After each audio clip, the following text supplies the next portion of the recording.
تمہاری اوقات نہیں ہے، تمہاری حیثیت نہیں ہے کہ مفتی عتیق الرحمان علوی صاحب جو ہیں تیرے جیسے بچے ہوئے چونگڑوں کا آ کے جواب دیتے پھریں۔ رافضیت کے چہرے کے اوپر جو ایسی کالک تیری وجہ سے لگی ہے نا، آج تک انشاءاللہ اترنے والی نہیں ہے۔ ہم نے ان کی ایک ایک بات کا جواب دیا ہے، ان کی ایک ایک دلیل کا جواب جو ہے مکمل طور پہ ان کی خدمت میں پیش کیا ہے، جبکہ اہل بیت جو تھے، ائمہ کرام جو تھے، وہ صحابہ کرام کا دفاع کر رہے تھے، یعنی وہ کہتے ہیں سچے تھے اور یہ کہتے ہیں نہیں سچے نہیں تھے، ہمارے ائمہ سے غلطی ہو گئی ہے۔ تم کیسے کہہ سکتے ہو کہ صحابہ کرام نے یہود کے ساتھ مل کے جو ہے اسلام کو نقصان پہنچایا ہے؟ عبداللہ بن سبا جو تھا کوئی سنی تو نہیں تھا، اس کے کفریہ عقائد سنیوں کی طرف کنورٹ تو نہیں ہوئے۔ تم ابو ہریرہ رضی اللہ تعالیٰ عنہ کی بات کرتے ہو، تم نے تو اپنے معصوم ائمہ کو نہیں چھوڑا ہے۔ تم لوگ تو سیدنا علی رضی اللہ تعالیٰ عنہ کی تکذیب کرنے والے، تم لوگ تو امام جعفر صادق رحمہ اللہ کی تکذیب کرنے والے، تم نے ان کو جھوٹا کہا ہوا ہے، اور باقی اہل بیت کو تو ویسے تم مرتد سمجھتے ہو۔ اور یہ رافضی ٹولہ جو نبی کا بھی دشمن، نبی کے صحابہ کا بھی دشمن، نبی کی ازواج کا بھی دشمن ہے، وہ دیکھیں کیسی کیسی تہمتیں ان کے اوپر لگانے کی کوشش کر رہا ہے۔ ہاں تمہاری خواتین تمہارے سامنے بناؤ سنگار نہیں کرتی ہیں تو روبو ان کی جان کو، نبی کی بیوی پر بکواس کیوں کرتے ہو؟ اپنی عورتوں کی خبر لو، ان سے پوچھو تمہارے سامنے بناؤ سنگار نہیں کرتی ہیں تو کہیں بازاروں کے اندر تو نہیں کرتی پھرتی؟ سیدنا علی رضی اللہ تعالیٰ عنہ، سیدنا ابو بکر صدیق رضی اللہ تعالیٰ عنہ کو نبی علیہ السلام کے بعد سب سے افضل سمجھا کرتے تھے۔ بسم اللہ الرحمن الرحیم، السلام علیکم ورحمۃ اللہ وبرکاتہ۔ ناظرین کرام، ایک مرتبہ پھر ہم دفاع صحابہ سیریز کے ساتھ آپ کی خدمت میں حاضر ہیں۔ تو سیدنا ابو ہریرہ رضی اللہ تعالیٰ عنہ کے متعلق کچھ اعتراضات کا ایک تحقیقی اور تنقیدی جائزہ جو ہے ہم آپ کی خدمت میں پیش کر رہے ہیں۔ جیسا کہ ایران کے ایک ذاکر رافضی نے سیدنا ابو ہریرہ رضی اللہ تعالیٰ عنہ کی شخصیت کو داغدار کرنے کے لیے کچھ اعتراضات اور شبہات پیدا کرنے کی کوشش کی، کہ جن کا مدلل انداز میں ہم نے جواب جو تھا آپ کی خدمت میں پیش کیا۔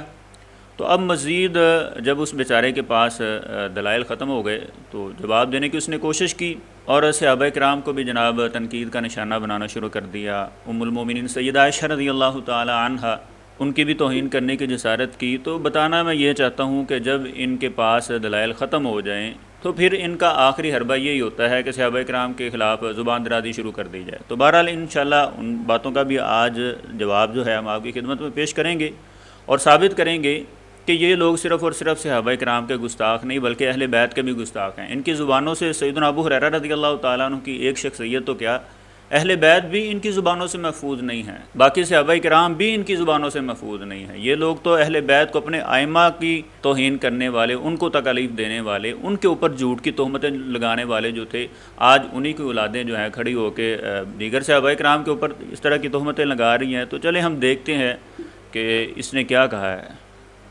رکھتے ہوئے ہم کہتے ہیں کہ اگر کسی میں شرم و حیا ہوگی، ان کے باپ قبروں سے بھی نکل آئیں گے نا تو ابو ہریرہ کا دفاع نہیں کر سکیں گے۔ سیدنا ابو ہریرہ رضی اللہ تعالیٰ عنہ کے دفاع میں نبی کریم صلی اللہ علیہ وسلم کا فرمان، اللہ تعالیٰ کا قرآن ہی کافی ہے، ہمارے بابوں کو اٹھنے کی کیا ضرورت ہے؟ ہمارا تو ایمان ہے سیدنا ابو ہریرہ رضی اللہ تعالیٰ عنہ اولئک ھم المؤمنون میں شامل ہیں، اولئک ھم الصادقون میں شامل ہیں، بلکہ تمہارے اپنے بزرگوں کا اقرار ہے کہ جن کو تم اپنے معصوم ائمہ کرام سمجھتے ہو، ان کی زبانی ہم نے یہ ثابت کیا تھا اصول کافی کے حوالے سے کہ امام جعفر صادق رحمہ اللہ سے پوچھا گیا صحابہ کرام کے متعلق، تو انہوں نے کیا فرمایا تھا کہ صحابہ کرام نے نبی علیہ السلام پر سچ ہی بولا ہے، جھوٹ نہیں بولا ہے۔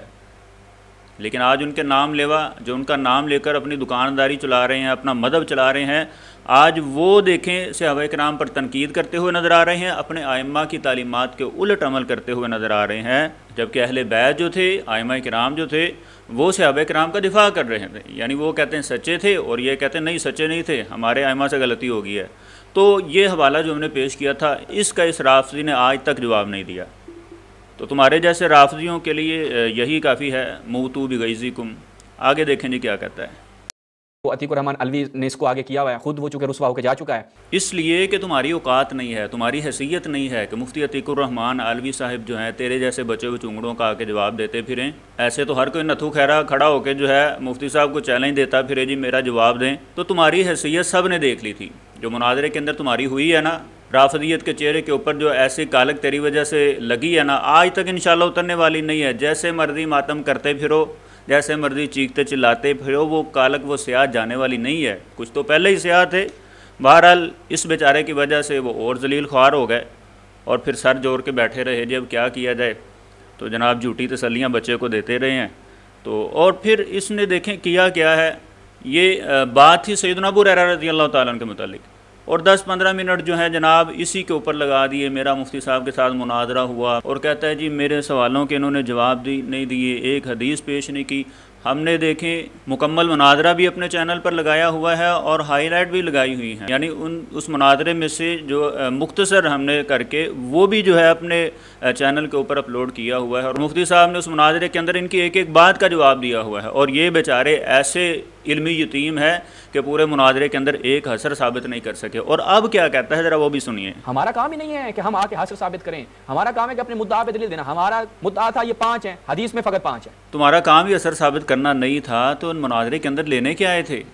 مفتی صاحب کے سامنے بیٹھے کیوں تھے مناظرے کے اندر جب اثر ثابت ہو نہ سکا؟ اب کہتا ہے جی میرا تو کام ہی نہیں تھا اثر ثابت کرنا. پھر وہ بیچارے جو 4-5 جو تیرے بڑے تھے جو سر جوڑ کے بیٹھے ہوئے تھے حسر ثابت کرنے کے لیے, ان کو کیا ضرورت تھی اتنی تکلیف کرنے کی, اتنی زیادہ ٹینشن لینے کی؟ وہ بھی اپنے گھر میں بیٹھے رہتے, کیوں اتنی مغز ماری کرتے رہے مفتی صاحب پر, اور کیوں حسر ثابت کرنے کے لیے جناب ایڈی چوٹی کا زور لگاتے رہے؟ تمہارا تو کام ہی نہیں تھا حسر ثابت کرنا.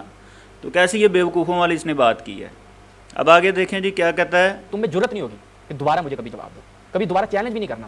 جواب دے رہا ہوں, جرت ہے جواب دینے کی, صبر کرو ذرا, بریک پر پاؤں رکھو. دیکھو آگے کہ ہوتا ہے کیا. آج میں تمہارے سارے بڑے رافضیوں کو, بڑے کوفی رافضی جو تھے نا, جو اہل بیت کے گستاخ, جو صحابہ کرام کے گستاخ, سب کو انشاءاللہ آج ننگا کروں گا, ذرا صبر کرو. جن صحابہ کا یہ دفاع کرتے ہیں یہ وہی چوکیدار ہیں کہ جو یہود کے ساتھ مل کر جنہوں نے اسلام کو نقصان پہنچایا. اور تمہارا تو مذہب ہی یہودیت کی پیداوار ہے. تم کیسے کہہ سکتے ہو کہ صحابہ کرام نے یہود کے ساتھ مل کے جو ہے اسلام کو نقصان پہنچایا ہے؟ عبداللہ بن سبا جو تھا کوئی سنی تو نہیں تھا, اس کے کفریہ عقائد سنیوں کی طرف کنورٹ تو نہیں ہوئے, تمہاری طرف ہی گئے ہیں, تم نے ہی اس کے عقائد جو ہے اپنائے ہوئے ہیں, اور تمہارے ہی بڑوں نے اس کو لکھا ہوا ہے کہ وہ یہودی تھا, اور اسی کی پیروی کے اندر جو ہے آج تم لوگوں کو کہا جاتا ہے کہ تم یہودیوں کی پیداوار ہو. تمہارے اپنے بڑوں نے لکھا ہوا ہے, ابھی انشاءاللہ ہم ثابت کرتے ہیں. تو عبداللہ بن سبا جو یہودی تھا, جس نے اسلام کا لبادہ اوڑھا ہوا تھا, وہی بدبخت جو تھا اسلام کے اندر فتنہ پروری کرنے والا, آج اسی کے جو ہے نقش قدم پہ چلنے والے, اسی کی تعلیمات پہ عمل کرنے والے, آج صحابہ کرام کو جناب یہ تانا دیتے ہیں کہ صحابہ کرام نے جناب یہودیوں کے ساتھ مل کر اسلام کو نقصان پہنچایا. ابھی ہم بتاتے ہیں نا یہودیوں کا ساتھ دینے والے کون تھے, یہود کی تعلیمات پہ عمل کرنے والے کون ہیں.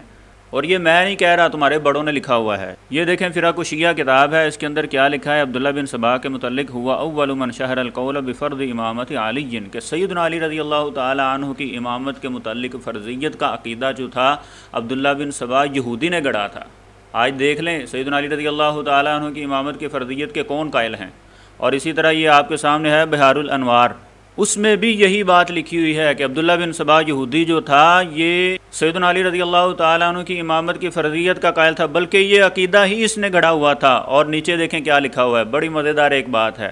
فمن ہا ہنا قال من خالف الشیعۃ اصل التشیع والرفض ماخوذ من الیہودیہ. وہ کہتے ہیں کہ جو ہماری مخالفت کرتے ہیں نا شیعہ کی, اسی لیے عبداللہ بن سبا کی وجہ سے ہی وہ ہمیں کہتے ہیں کہ رافضیت جو ہے یہ یہودیت سے نکلی ہوئی ہے. تو اسی لیے تو ہم کہتے ہیں کہ رافضی یہود کی پیداوار ہیں جناب, عبداللہ بن سبا کے نقش قدم پہ چلنے والے.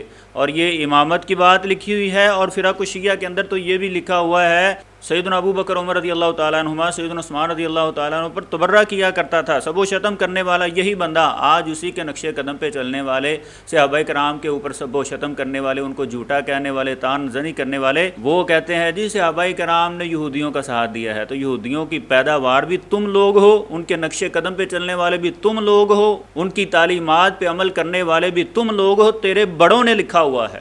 اب آگے چلتے ہیں ناظرین, اس کی ہم اور باتوں کا جائزہ لیتے ہیں. کیا کہتا ہے؟ شیعہ صحابہ کو مانتے ہیں, شیعہ کے ہاں روایات میں اہل بیت نے صحابہ کی مدد کی. یہ تو اہل بیت کو مسلمان نہیں سمجھتے تھے, یہ کہاں سے صحابہ کرام کو ماننے والے ہیں. اور یہ مناظرے کے اندر جب مفتی صاحب نے حوالہ جات اس کے منہ کے اوپر مارے تھے, اس کی شکل دیکھنے والی تھی, رنگ اڑ گئے تھے بیچارے کے, کہ جب انہوں نے دکھایا تھا کہ تم اہل بیت کی بات کرتے ہو, تم تو اہل بیت کو مسلمان نہیں سمجھتے ہو, اور ان کے گھر سے دکھایا تھا. اب یہ حوالہ جات ہم آپ کی خدمت میں پیش کرتے ہیں مزید اور بھی. یہ ان کی کتاب تفسیر عیاشی ہے, اس کے اندر دیکھیں یہ کیا لکھا ہوا ہے. جلد نمبر اول ہے اور صفحہ نمبر 181 ہے کہ ابو جعفر باقر نے فرمایا کہ لوگ نبی کریم صلی اللہ علیہ وسلم کی وفات کے بعد پلٹ گئے تھے, مگر 3 نہ پلٹے تھے. میں نے عرض کیا وہ 3 کون تھے؟ فرمایا مقداد, ابو ذر اور سلیمان فارسی. تو اب ہم ان سے پوچھتے ہیں کہ اہل بیت کدھر گئے؟ ان کے بڑوں نے لکھا ہوا ہے کہ 3 یا 4, آگے چل کے سیدنا علی رضی اللہ تعالیٰ عنہ کا بھی نام لیتے ہیں کہ 3 یا 4 جو تھے مرتد نہیں ہوئے تھے, ان کے علاوہ باقی مرتد ہو گئے تھے. تو باقی اہل بیت کدھر گئے؟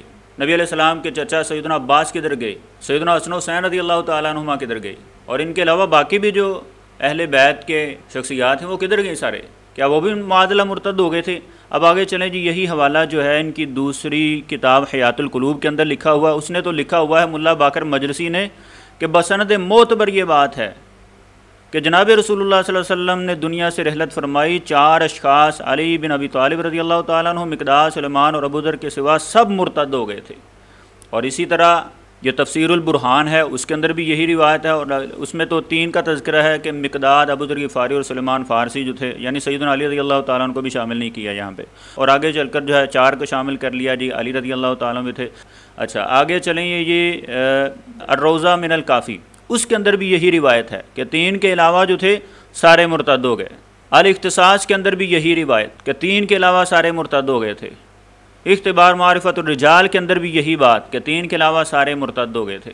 تو یہ ہے ان رافضیوں کی حقیقت، جو 3 کے علاوہ 4 کے علاوہ جو تھا سب کو مرتد سمجھتے تھے، اہل بیت کو بھی انہوں نے مرتد سمجھ لیا، صحابہ کرام کو بھی انہوں نے مرتد سمجھ لیا، اور آج یہ بچے بچونگڑے بیٹھ کے کہتے ہیں کہ ہم تو مانتے ہیں۔ اس طرح کا مانتے ہو تم لوگ، مرتد مانتے ہو صحابہ اہل بیت کو۔ اور پھر یہاں تک ہی نہیں کہ جس امام کی یہ بہت زیادہ روایات پیش کرتے ہیں، انہوں نے تو ان امام صاحب کو بھی نہیں بخشا ہے، امام جعفر صادق رحمہ اللہ، ان کو دیکھیں، یہ انہی کی کتاب الانوار النعمانیہ ہے، اس کے اندر کیا لکھا ہے، ان کثیرا من الشیعۃ ومن اقارب الامامۃ کانوا یؤذون ائمتہم، کہ شیعہ جو تھے، امام کے قریبی لوگ جو تھے، یہ اپنے ائمہ کو تکلیف پہنچایا کرتے تھے، اور کیسی تکلیف پہنچایا کرتے تھے کہ ان کے اوپر کفر کے فتوے لگایا کرتے تھے، ان کے اوپر جناب ان کو زندیق کہا کرتے تھے، اور یہ ان کی اپنی کتابوں کے اندر ہی یہ بات موجود ہے۔ یہ جیسا کہ آپ روایت دیکھ رہے ہیں معجم الاحادیث، اس میں دیکھیں واضح لکھا ہوا ہے کہ امام صاحب فرما رہے ہیں ہم واللہ یزندقون و یکفرون و یبرؤون منا۔ تو یہ ہے ان کی حقیقت، جو کہتے ہیں نا ہم صحابہ کو مانتے ہیں، اہل بیت کو مانتے ہیں، اس طرح کا مانتے ہیں۔ تو امید ہے تھوڑی بہت تسلی ہو چکی ہوگی۔ اب مجھے کہتا ہے جی 6 دن گزر گئے ہیں، جواب نہیں آیا ابھی تک۔ وہ بھائی ہم کسی کے باپ کے نوکر تھوڑی ہیں کہ جیسے کسی کی ویڈیو ہے فوری طور پہ جناب اس کو جواب دیا جائے، یا ہم کسی کے پابند ہیں کہ جیسے تمہارا جواب آئے فوری طور پہ ہم جناب اس کا رپلائی کریں۔ ہاں جب وقت ہوتا ہے ہم جواب دیتے ہیں، بات تو تب ہے نا کہ تم کہو کہ ہماری باتوں کا یہ جواب نہیں دیتے۔ ہم نے ایک ایک بات کا ان کا جواب دیا ہوا ہے، ایک ایک دلیل کا ان کا جواب دیا ہوا ہے، اور ہماری انہوں نے کس کس بات کا جواب نہیں دیا وہ آگے ہم انشاءاللہ ساری جو ہے ان کو نوٹ کروائیں گے، اور جب تک یہ جواب نہیں دیں گے انشاءاللہ یہ چھوٹنے والے نہیں ہیں۔ کہتا ہے جی 5-6 دن گزر گئے ہیں، تیاری کر رہا ہوگا۔ ہاں جب تم نے 1 ہفتہ بعد جواب ریکارڈ کروایا تھا، تم بھی اچھی خاصی تیاری کر رہے ہوگے کہ جس کے بعد جواب دیا، اور پھر اس کا بھی ہم نے جواب آپ کی خدمت میں پیش کر دیا، جس کا جواب آج تک یہ صحیح طرح دے ہی نہیں سکا بیچارہ۔ تو بہرحال آگے کیا کہتا ہے، جتنا اس کو کثرت سے روایات پہنچانے کا شرف حاصل ہے، اتنا ہی جھوٹا بھی تھا، اتنا ہی اس نے روایات میں خیانت بھی کی، اتنا ہی وہ شخص جو ہے آگے کیا تھا وہ بیان کروں گا، مجھے کہنے کی ضرورت نہیں۔ تم ابو ہریرہ رضی اللہ تعالیٰ عنہ کی بات کرتے ہو، تم نے تو اپنے معصوم ائمہ کو نہیں چھوڑا ہے۔ تم لوگ تو سیدنا علی رضی اللہ تعالیٰ عنہ کی تکذیب کرنے والے، تم لوگ تو امام جعفر صادق رحمہ اللہ کی تکذیب کرنے والے، تم نے ان کو جھوٹا کہا ہوا ہے، اور باقی اہل بیت کو تو ویسے تم مرتد سمجھتے ہو، حوالہ جات سے ہم ثابت کر چکے ہیں۔ اب ناظرین ہم دیکھتے ہیں آگے یہ کیا کہتا ہے۔ زابی صاحب کیا کہہ رہے ہیں کہ ولم یکن احد فی الرأس ثلاث میں احفظ من النسائی، ان 3 صدیوں میں نسائی سے زیادہ کوئی حافظ شخص نہیں گزرا جو علل اور احادیث و ان چیزوں کا ماہر ہو، الا ان فیہ قلیل التشیع، لیکن اس میں کیا تھوڑی سی تشیع پائی جاتی تھی، اور منحرف تھا عن خصوم الامام علی کا معاویہ و عمر۔ معاویہ و عمر عاص سے کیا تھا، وہ منحرف تھا، ان کو نہیں مانتے، یہ تمہارے معاویہ اور عمر عاص کو، تمہارے ماموں جان کو نسائی نہیں مانتا تھا۔ اب بتاؤ نسائی بھی شیعہ تھا، کٹر رافضی تھا۔ دیکھیں ابن ابی الحدیث جو تھا اس کے متعلق ہم نے یہ ثابت کیا تھا کہ ابن ابی الحدیث صرف شیعہ نہیں بلکہ ہم نے کہا تھا شیعہ رافضی تھا اور کٹر رافضی تھا، اور اس میں شیعہ کے دیگر عقائد کے ساتھ جو ہے غلو بھی تھا، اور صحابہ کرام کے اوپر جو ہے طعن زنی بھی کرتا تھا، یعنی ان کے خلاف بغض جو تھا اس کے سینے کے اندر موجود تھا۔ سیدہ عائشہ رضی اللہ تعالیٰ عنہ، سیدنا طلحہ زبیر رضی اللہ تعالیٰ عنہ کے متعلق اس کا عقیدہ تھا کہ اگر یہ جمل سے توبہ نہ کرتے تو نعوذ باللہ یہ جہنمی تھے۔ اسی طرح سیدنا مغیرہ بن شعبہ رضی اللہ تعالیٰ عنہ ان کو جہنمی سمجھتا تھا، جبکہ یہ سراسر روافض کے عقائد ہیں، ان کے نظریات ہیں، اہل سنت کے ساتھ اس کا کیا تعلق ہے؟ اور جمل سے سیدہ عائشہ رضی اللہ تعالیٰ عنہ، سیدنا طلحہ اور زبیر رضی اللہ تعالیٰ عنہما انہوں نے رجوع کیا تھا یا نہیں کیا، یہ ایک الگ بحث ہے، لیکن اس کے باوجود اہل سنت انہیں جنتی سمجھتے ہیں۔ تو ہم نے نہ صرف ان کی کتب بلکہ اس کے اپنے عقائد کی بنیاد پر جو ہے اسے شیعہ رافضی ثابت کیا تھا، کہ ابن ابی الحدید جو تھا شیعہ رافضی تھا، صحابہ کرام کے خلاف بغض جو تھا اس کے سینے کے اندر موجود تھا۔ پہلے وہ معتزلہ کی طرف مائل تھا، پھر اس کے بعد جو تھا رافضیوں کے جو دوسرے عقائد تھے اس نے اپنا لیے، غلو کا عقیدہ اس نے اپنا لیا، اور اسی طرح ان کے مذہب کو تسلیم کر لیا۔ اب اس نے دیکھیں ڈنڈی کیا ماری اس رافضی ذاکر نے، اس نے اتنا حوالہ پیش کر دیا نہج البلاغہ سے کہ جناب وہ مذہب شیعہ کی طرف مائل تھا۔ ہے کہ یہ ثم مال الی مذہب الاعتزال، یہ مذہب اعتزال کی طرف چلا گیا، اب وہ اس کو تشیع بنا دیا۔ تو ہم اس سے پوچھتے ہیں یہ آگے والی جو عبارت تھی جس کے اندر لکھا ہوا تھا کہ اس کے اندر غلو بھی تھا، اس نے شیعہ کے جو اور ان کے اندر نظریات غلط قسم کے پائے جاتے تھے اس نے وہ بھی تسلیم کیے ہوئے تھے، تو وہ کس نے عبارت پیش کرنی تھی؟ یہ منافقوں والا طرز عمل چھوڑ دیں، پوری عبارت لوگوں کے سامنے رکھا کریں، حقیقت تک لوگوں کو جانے دیجئے، اپنے عوام کو بیوقوف نہ بنائیے۔ یہ دھوکہ جو ہے آپ صرف اپنی عوام کو ہی دے سکتے ہیں، علمی میدان کے اندر آپ جو ہے کسی کو دھوکہ نہیں دے سکتے۔ آپ علماء کے سامنے بیٹھے ہیں، کسی جاہل ذاکروں کی ٹولی کے سامنے نہیں بیٹھے ہوئے۔ اب آگے دیکھیں، کہتا ہے جی ابن ابی الحدید نے تو حضرت عائشہ رضی اللہ تعالیٰ عنہ کو رحمہ اللہ کہا ہے، لہذا شیعہ کیسے ہوا؟ تم رحمہ اللہ کی بات کرتے ہو، تمہارے بڑوں نے تو درود و سلام کے اندر بھی ازواج مطہرات کو شامل کیا ہوا ہے، تو پھر کہہ دو وہ بھی شیعہ نہیں ہوئے۔ تو یہ تو ایک جہلوں والی بات اس نے کی ہے۔ تو اب آگے دیکھتے ہیں جی کیا کہتا ہے۔ امام ذہبی رحمہ اللہ کا ایک قول پیش کیا۔ ذہبی صاحب کیا کہہ رہے ہیں کہ ولم یکن احد فی رأس ثلاث میں احفظ من النساء، ان 3 صدیوں میں نسائی سے زیادہ کوئی حافظ شخص نہیں گزرا جو علل اور احادیث و ان چیزوں کا ماہر ہو، الا ان فیہ قلیل التشیع، لیکن اس میں کیا تھوڑی سی تشیع پائی جاتی تھی، اور منحرف تھا عن خصوم الامام علی کا معاویہ و عمر، معاویہ و عمر عاص سے کیا تھا، وہ منحرف تھا، ان کو نہیں مانتے، یہ تمہارے معاویہ اور عمر عاص کو، تمہارے مامو جان کو نسائی نہیں مانتا تھا۔ اب بتاؤ نسائی بھی شیعہ تھا، کٹر رافضی تھا۔ اس کا جواب جو ہے ہم آپ کو حافظ ذہبی رحمہ اللہ کی کتاب سے ہی دکھا دیتے ہیں کہ وہ کس کو شیعہ سمجھتے تھے، لیکن امام نسائی کے لیے انہوں نے قلیل تشیع کی بات کی ہے۔ دیکھیں، ایک ہے شیعہ رافضی ہونا، ایک ہے شیعہ ہونا، اور ایک ہے قلیل تشیع۔ تو انہوں نے فرمایا کہ امام نسائی کے اندر جو تھا قلیل قسم کا تشیع تھا، وہ کیا مراد تھی ان کی، وہ ہم آگے وضاحت کرتے ہیں۔ پہلے نمبر پہ تو یہ دیکھتے ہیں امام ذہبی رحمہ اللہ جو ہے ان کے نزدیک غالی شیعہ کون ہے۔ یہ جی میزان الاعتدال جلد نمبر 1 ہے اور صفحہ نمبر 6 ہے۔ تو امام صاحب فرماتے ہیں فالشیع الغالی فی زمان السلف وعرفہم هو من تکلم فی عثمان والزبیر وطلحہ ومعاویہ وطائفۃ ممن حارب علیا وتعرض لسبہم، کہ غالی شیعہ وہ ہوتا ہے کہ جو سیدنا عثمان رضی اللہ تعالیٰ عنہ، طلحہ زبیر رضی اللہ تعالیٰ عنہما، اور جو لوگ سیدنا علی رضی اللہ تعالیٰ عنہ کے ساتھ جن کا اختلاف ہوا ہے یا جن کی لڑائی ہوئی ہے، ان کو جو ہے سب و شتم کا نشانہ بناتا ہے، ایسا بندہ جو ہے غالی شیعہ ہے۔ اور غالی شیعہ کون ہوتا ہے، اس کی نشاندہی حافظ ابن حجر رحمہ اللہ نے ہدی الساری کے اندر یہ دیکھیں کی ہوئی ہے۔ وہ فرماتے ہیں والتشیع محبت علی وتقدیمہ علی الصحابۃ فمن قدمہ علی ابی بکر وعمر فہو غال فی تشییعہ ویطلق علیہ رافضی والا فشیعی۔ ابن حجر رحمہ اللہ فرما رہے ہیں تشیع کیا ہے۔ وہ فرماتے ہیں کہ سیدنا علی رضی اللہ تعالیٰ عنہ کے ساتھ محبت کے ساتھ ساتھ جو ہے دیگر صحابہ سے ان کو مقدم رکھنا، یعنی سیدنا عثمان سے بھی سیدنا علی رضی اللہ تعالیٰ عنہ کو مقدم سمجھنا، یہ تشیع ہے۔ اور اسی چیز کی طرف اشارہ کرتے ہوئے ذہبی رحمہ اللہ نے فرمایا کہ امام نسائی رحمہ اللہ کے اندر قلیل قسم کا تشیع پایا جاتا تھا، لیکن حافظ ابن حجر رحمہ اللہ کے فرماتے ہیں کہ جو سیدنا ابو بکر و عمر پر بھی ان کو تقدیم دیتا ہے، یعنی ان کو مقدم سمجھتا ہے، تو وہ غالی شیعہ ہے، اور غالی شیعہ رافضی ہوتا ہے۔ امام نسائی کے اندر یہ بات نہیں تھی کہ ابو بکر و عمر پر ان کو مقدم سمجھتے تھے، بلکہ قلیل تشیع کی بات کی حافظ ذہبی رحمہ اللہ نے۔ جبکہ ابن ابی الحدید جو تھا اس کے تو ہم نے عقائد بھی واضح کیے ہیں، اس کا بغض واضح کیا ہے، صحابہ کرام سے اس کی نفرت واضح کی ہے، اس کا غلو واضح کیا ہے، تو یہ بیچارے ابھی بھی اس سے جان چھڑانے کی کوشش کر رہے ہیں۔ اب اس سے جان چھوٹنے والی نہیں ہے، اور تمہارے گاٹے میں وہ فٹ ہو چکا ہے، جتنی مرضی کوششیں کرتے رہو، ابن ابی الحدید سے تمہاری جان چھوٹنے والی نہیں ہے۔ اہل سنت کے کھاتے میں ڈالنے کی جتنی مرضی کوشش کرتے رہو، اہل سنت جو ہے ایسے رافضیوں کو، گٹر کے ڈھکنوں کو کبھی قبول نہیں کرتے ہیں۔ تو ناظرین، مزید اس رافضی نے جو ہے ایک بہت بڑا بلنڈر چھوڑا، جھوٹ بولتا ہے۔ منحرف تھا عن خصوم الامام علی کا معاویہ و عمر، معاویہ و عمر عاص سے کیا تھا، وہ منحرف تھا، ان کو نہیں مانتے، یہ تمہارے معاویہ اور عمر عاص کو، تمہارے مامو جان کو نسائی نہیں مانتا تھا۔ اب بتاؤ نسائی بھی شیعہ تھا، کٹر رافضی تھا۔ اس جاہل سے کوئی پوچھے اس میں کہاں لکھا ہوا ہے کہ وہ حضرت معاویہ کو نہیں مانتے تھے، عمر بن عاص رضی اللہ تعالیٰ عنہ کو نہیں مانتے تھے؟ حالانکہ حافظ ذہبی رحمہ اللہ اس لڑائی کے متعلق بتا رہے ہیں کہ امام نسائی رحمہ اللہ اس سے انحراف کرتے تھے، یعنی وہ یہ بتانا چاہتے ہیں کہ سیدنا علی رضی اللہ تعالیٰ عنہ، سیدنا معاویہ رضی اللہ تعالیٰ عنہ کے درمیان جو لڑائی ہوئی ہے، امام نسائی رحمہ اللہ سیدنا علی رضی اللہ تعالیٰ کو زیادہ حق پہ سمجھا کرتے تھے، اور ان کے مقابلے میں جو دوسرے تھے ان کو اتحادی خطا پہ سمجھتے تھے۔ تو یہی ہمارا موقف ہے، ہم بھی کہتے ہیں سیدنا علی رضی اللہ تعالیٰ عنہ زیادہ حق پر تھے، اور دوسرے صحابہ کرام جو ان کے مقابلے میں تھے وہ بھی اتحادی طور پہ آئے تھے اور وہ بھی حق کے اوپر تھے۔ تو امام ذہبی رحمہ اللہ اس بات کی طرف اشارہ کرنا چاہ رہے تھے، لیکن اس نے جھوٹ بلندر دیکھیں کیسا چھوڑا ہے، حدیث میں تحریف دیکھیں کیسی کی ہے۔ جیسے کہ ہم پہلے بتا چکے ہیں کہ انہوں نے قرآن کو نہیں بخشا ہے، تو حدیث کے اندر تحریف کرنا ان کے لیے کوئی بعید بات نہیں ہے۔ کہتا ہے جی امام نسائی جو تھے معاویہ کو نہیں مانتے تھے، ابھی ہم دکھاتے ہیں۔ یہ ہے جی آپ کے سامنے تہذیب الکمال فی اسماء الرجال، جلد نمبر 1 ہے اور صفحہ نمبر 339 ہے، اس میں باسند صحیح روایت موجود ہے۔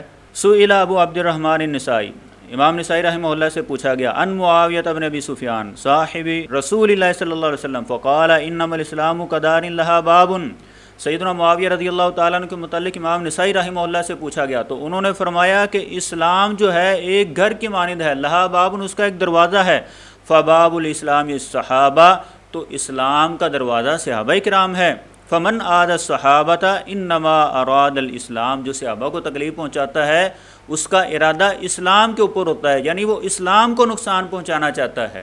کمن نقر الباب انما یرید دخول الدار، تو جو بندہ دروازے کو گرانا چاہے وہ گھر میں داخل ہونے کی کوشش کرتا ہے۔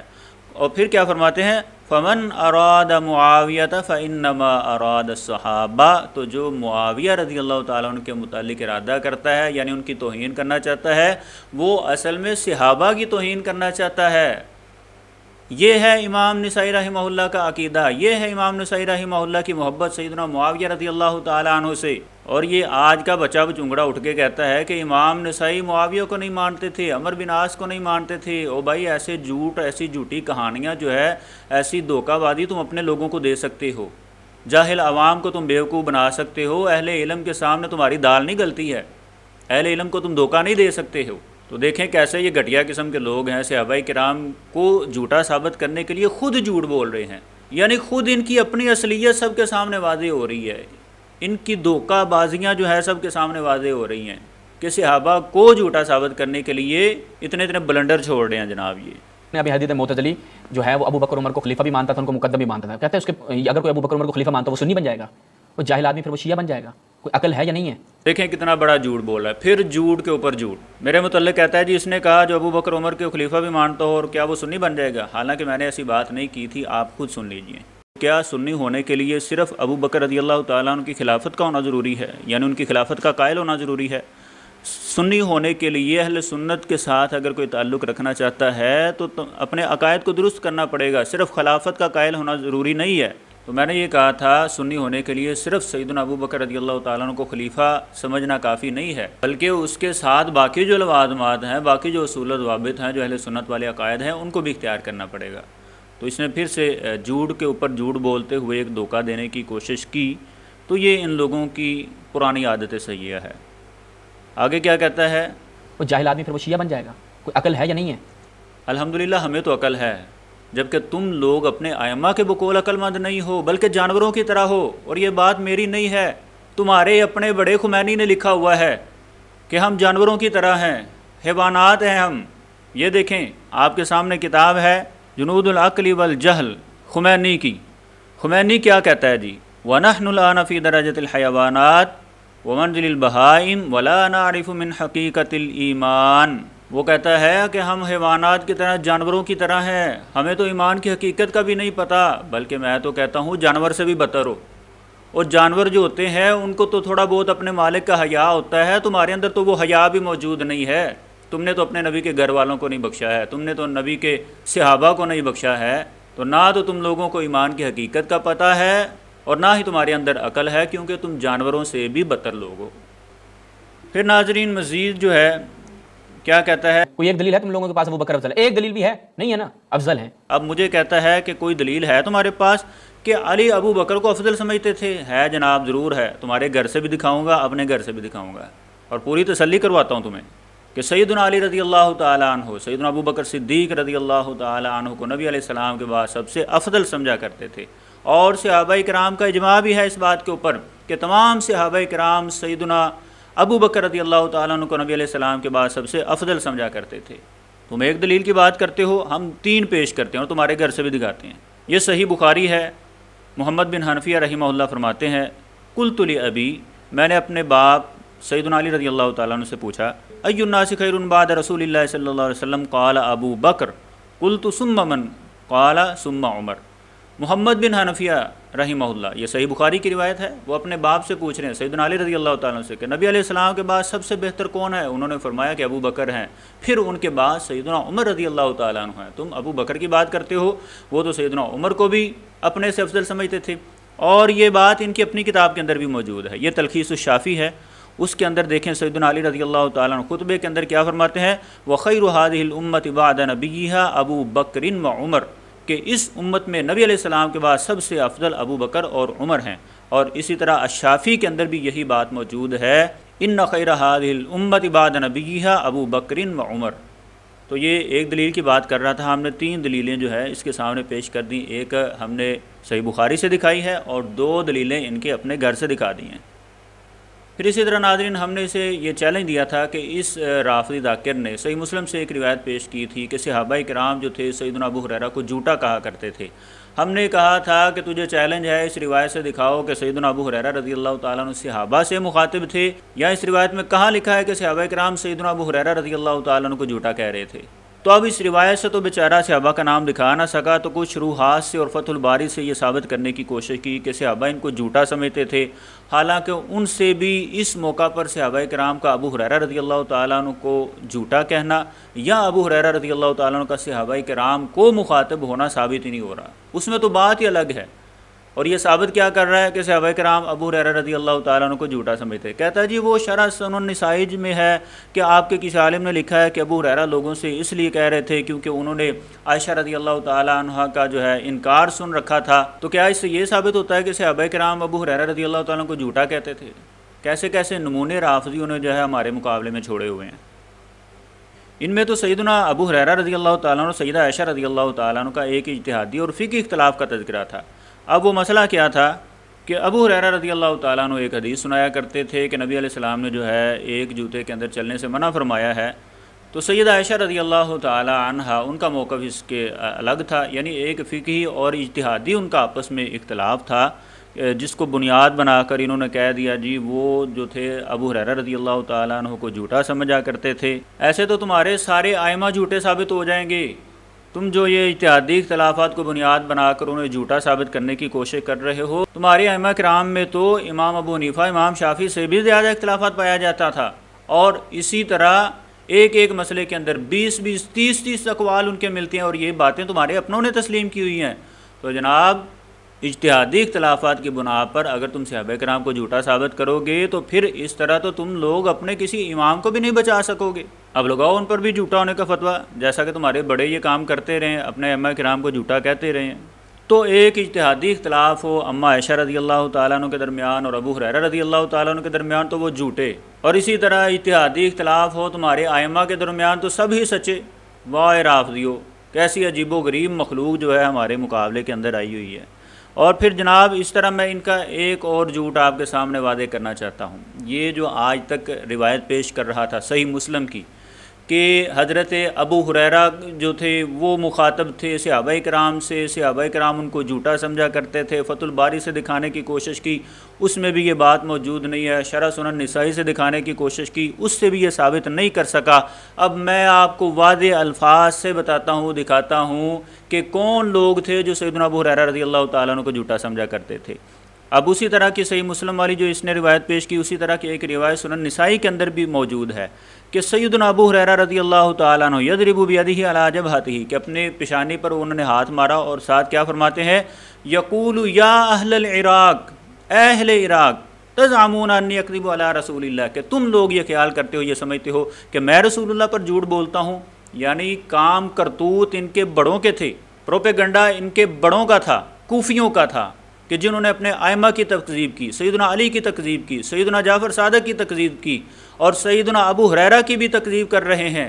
اور یہ بدبخت ٹولہ جو ہے ان کا دفاع کرتے ہوئے کیا کہتا ہے کہ ابو ہریرہ کو صحابہ کرام جھوٹا سمجھا کرتے تھے، او کوفی سمجھا کرتے تھے، عراقی سمجھا کرتے تھے۔ جو شروع سے ہی فتنہ پرور لوگ تھے، شروع سے ہی صحابہ کرام پر جھوٹی تہمتیں لگانے والے تھے، انہی کی اولادیں جو ہیں آج صحابہ کرام پر تہمتیں لگاتی ہوئی اپنے بڑوں کو چھپا رہی ہیں، اور جناب وہی الزام ان کے بڑوں پر تھا وہ صحابہ کرام پر فٹ کر رہے ہیں کہ صحابہ کرام ابو ہریرہ کو جھوٹا سمجھا کرتے تھے، یہی اہل عراق سیدنا علی کو جھوٹا سمجھا کرتے تھے۔ ہم نے جو ہے نہج البلاغہ سے ثابت کیا، آج تک اس کا جواب نہیں دے سکا، اور یہی اہل عراق جو تھے سیدنا ابو ہریرہ رضی اللہ تعالیٰ کو جھوٹا سمجھا کرتے تھے۔ پھر کہتا ہے جی میں نے ان کو ترجمہ دکھایا جسے انہوں نے ٹچ نہیں کیا، ہم نے تم سے دلیل مانگی ہے، ترجمہ نہیں مانگا ہے، دلیل سے بات کرو کہ صحابہ کرام سے ابو ہریرہ مخاطب تھے۔ کبھی شروحات کی طرف جاتے ہو، کبھی ترجمے کی طرف جاتے ہو، دلیل کے ساتھ بات کرو کہ اس میں جو ہے ابو ہریرہ رضی اللہ تعالیٰ عنہ صحابہ سے مخاطب تھے، بلکہ کن سے مخاطب تھے؟ کوفیوں سے مخاطب تھے۔ پھر اس نے ایک اور اپنی تربیت کا مظاہرہ کرتے ہوئے سیدہ عائشہ رضی اللہ تعالیٰ عنہ، نبی کریم صلی اللہ علیہ وسلم کی زوجہ ام المومنین سیدہ عائشہ پر تہمت لگانے کی کوشش کی، ذرا سنیے پہلے۔ میں یہاں پہ کچھ چیزیں پوچھنا چاہوں گا برادران اہل تسنن سے کہ یہ گھر کے حالات حضرت عائشہ کے بناؤ سنگار کا حضرت ابو ہریرہ کو کیسے پتہ؟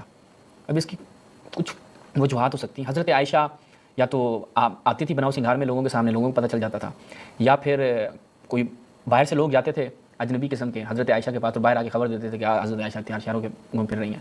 ناظرین، جب کہنے کے لیے ان لوگوں کے پاس کچھ نہ ہونا تو پھر اس طرح کی حفوات بکنا اور اہل بیت کی توہین کرنا، صحابہ کرام کی توہین کرنا، امہات المومنین کی توہین کرنا ہی ان کا کام ہوتا ہے، کیونکہ ان کے سینوں کے اندر یہی گند تو بھرا ہوا ہے، تو وہی باہر نکلنا ہوتا ہے۔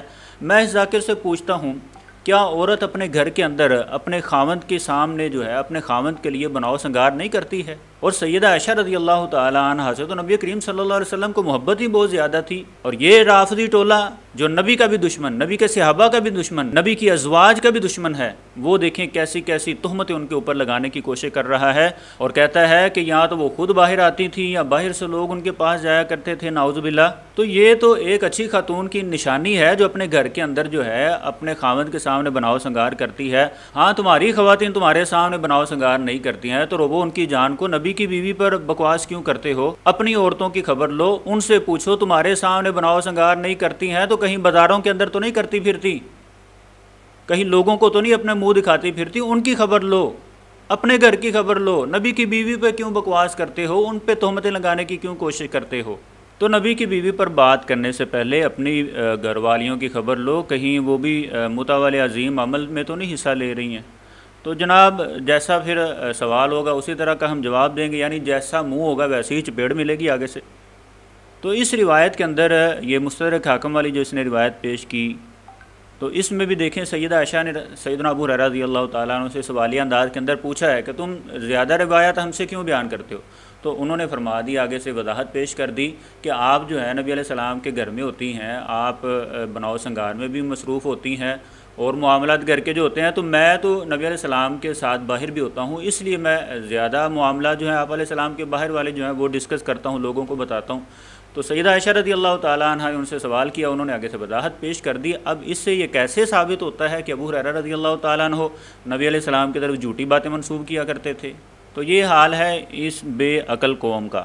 پھر آگے کہتا ہے جی ذہبی نے کہا علی کو صحابہ پر مقدم سمجھنا تشیع نہیں ہے، اس کا حوالہ انہوں نے پیش نہیں کیا، تو یہ حوالہ پہلے پیش کریں نا، پھر انشاءاللہ ہم ان کو بتاتے ہیں۔ اب ہم آخر میں وہ تمام روایات یا اپنے پوائنٹ ایک بار پھر ان کی خدمت میں پیش کرتے ہیں جن کا آج تک یہ رافضی ذاکر جو ہے جواب نہیں دے سکا، جبکہ ہم نے ان کی ایک ایک بات کا جواب دیا ہے، ان کی ایک ایک دلیل کا جواب جو ہے مکمل طور پہ ان کی خدمت میں پیش کیا ہے۔